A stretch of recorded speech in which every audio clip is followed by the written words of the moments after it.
बिस्मिल्लाहिर्रहमानिर्रहीम अस्सलाम वालेकुम। थल न्यूज़ के साथ मैं हूं जवेद मानम घल्लू और आप देख रहे हैं मेरा यूट्यूब चैनल थल न्यूज़। नाज़रीन, आज हम बात करेंगे जंग के हल्का PP 127 जिसका आप जो नया नंबर है हल्का PP 125 है। आपको बताएं कि पहले हल्का PP 125 जो है का जो नंबर था वो तहसील 18 हज़ारी वाले हल्के का था, लेकिन अब जो है हल्का PP 127 वाले नंबर का जो कि तहसील जो जंग पर मुश्तमिल एरिया है। और पहले जो हल्का PP 127 था, यहाँ पर हम बात करेंगे कि गुज़िश्ता रोज़ क्योंकि काफ़ी उम्मीदवारों ने जो है इस हल्का में अहम तरीन उम्मीदवारों ने जो कागजात नामजदगी जमा करवाए हैं, उनमें जो है आपको बताएं कि गुलाम बीबी भरवाना साहिबा जो हैं हल्का N 109 से जो पाकिस्तान तहरीक इंसाफ की MNA है, उन्होंने भी है पाकिस्तान तहरीक इंसाफ की टिकट के हवाले से अगर बात करें तो उस उम्मीद लेकर जो उन्होंने उस हल्का में टिकट के लिए जो अप्लाई अभी तक नहीं किया, लेकिन वहाँ पर कागजात नामजदगी जमा करवाएं। दूसरी जान मोहम्मद नवाज भरवाना साहब जो कि जुलाई 2022 में जिन्होंने जो है इलेक्शन यहाँ से जीता था, ज़मीनी इंतखाबात जीते थे, उन्होंने जो है कागजात नामजदगी जमा करवाए हैं। उसके साथ साथ मखदूम सैयद फैसल साहब साहब के भाई सैयद असद अयाज साहब ने जो है अपने कागजात नामजदगी इसी हल्का से जमा करवाए हैं। उसके बाद जो दरबार हातिमान के गद्दी नशीन सैयद नूर सुल्तान साहब ने भी इसी हल्का से जो है इलेक्शन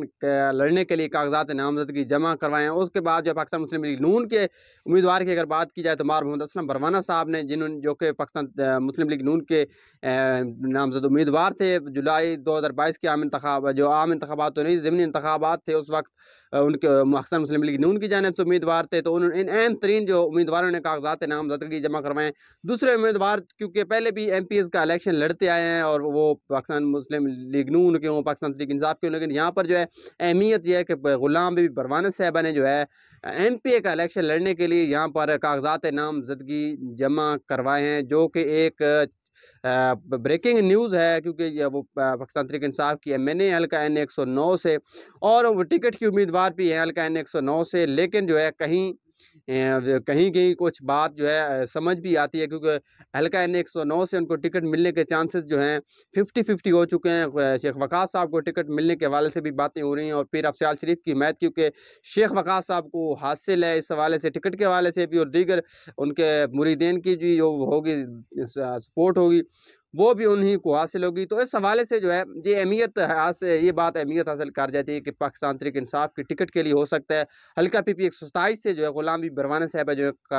है कंप्रोमाइज़ कर ले पाकिस्तान अपनी जमात से और MPA का इलेक्शन लड़े और MPA की सीट के लिए उनको पाकिस्तान तहरीक इंसाफ टिकट अलाट कर दे, क्योंकि इससे पहले जो उनकी पाकिस्तान तहरीक इंसाफ की टिकट थी मार मोहम्मद नवाज भरवाना साहब के पास थी, जिनके साथ जो है उनके कारकुनों की भी लड़ाई हुई। अली नवाज भरवाना साहब जो कि मार मोहम्मद नवाज भरवाना साहब के बेटे हैं, उनके साथ भी उनके कारकुनों की लड़ाई हुई और एक दूसरे पर तशद्दुद भी उन्होंने किया है। कोई इफ्तिताह का मसला था वहाँ पर जो है काफ़ी ये बात सोशल मीडिया पर ज़ेर गर्दिश रही। तो अब ये बात अहमियत इख्तियार कर चुकी है कि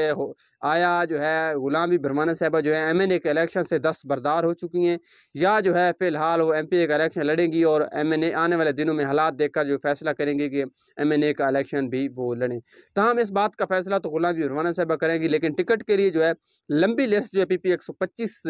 और साबका 127 से जो लंबी लिस्ट सामने आई है जो कि पाकिस्तान तहरीक इंसाफ के टिकट के उम्मीदवार हैं, उनमें जो है मार मोहम्मद नवाज भरवाना साहब, सैयद नूर सुल्तान साहब और उसके साथ जो है गुलाम बीबी भरवाना साहब और कुछ उम्मीदवार ऐसे हैं जो कि पहली बार इलेक्शन में हिस्सा ले रहे हैं और पाकिस्तान तहरीक इंसाफ के टिकट का उनका है जो है दावा है कि पाकिस्तान तहरीक इंसाफ का टिकट उनको मिलेगा, लेकिन चांसेस इन 3 उम्मीदवारों के हैं जिनमें गुलाम बीबी भरवाना साहिबा जो हैं वो काफ़ी मजबूत उम्मीदवार ऐसी हैं जिनको पाकिस्तान तहरीक इंसाफ का टिकट जारी हो सकता है। ताहम आने वाले दिनों में पाकिस्तान तहरीक इंसाफ और गुलाम बीबी भरवाना हो सकता है आने वाले दिनों में वो कागजात नामजदगी वापस लेती हैं या इलेक्शन लड़ने का अटल फैसला करती हैं, जो तो वक्त ही बताएगा। मेरे पास अब तक की जो मालूमात थी आपके साथ शेयर की, उम्मीद है आपको पसंद आई होंगी। मजीद ऐसी वीडियो देखने के लिए मेरा यूट्यूब चैनल थल न्यूज़ सब्सक्राइब कर लें ताकि मेरी हर आने वाली वीडियो सबसे पहले आप तक पहुँच सके और आप हमेशा की तरह बाखबर रह सकें। शुक्रिया।